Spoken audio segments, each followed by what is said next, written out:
கமலியின் கண்ணாடி. அம்மா, எனக்கு நீ கொடுத்த கண்ணாடியில் முகம் சரியாக தெரியவில்லையே என்றாள் கமலி. கண்ணாடியை நன்றாக துடைத்து வைத்துக்கொள் என்றாள் கமலியின் தாயார்.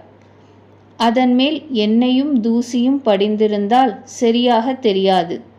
துப்புரவாக வைத்து கொண்டால் நன்றாக தெரியும் பார் என்று சொல்லி துணி எடுத்து கண்ணாடியை சுத்தமாக துடைத்து குழந்தைக்கு தந்தாள். கமலி சிரித்துக்கொண்டு ஆமாம் அம்மா என்று தன் முகத்தை கண்ணாடியில் பார்த்து பார்த்து மகிழ்ச்சியடைந்தாள். தியானத்தில் கடவுளை காணும் இரகசியமும் இதுவே. உள்ளத்தை துப்புரவாக வைத்து கொண்டால் அதில் ஆண்டவன் முகத்தை காணலாம்.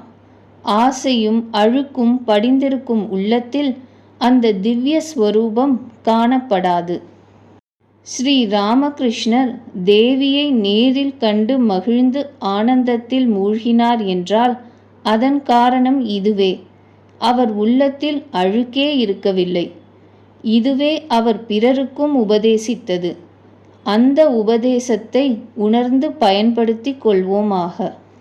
சிறு விஷயங்களில் ஆசையை தீர்த்து கொண்டு பேராசைகளை விவேகத்தை கொண்டு ஒழித்து கொள்ள வேண்டும்.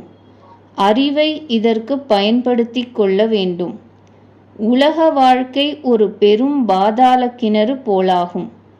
குழந்தை அதன் பக்கத்தில் நின்று எட்டி எட்டி பார்த்தால் என்ன சொல்லுவோம்?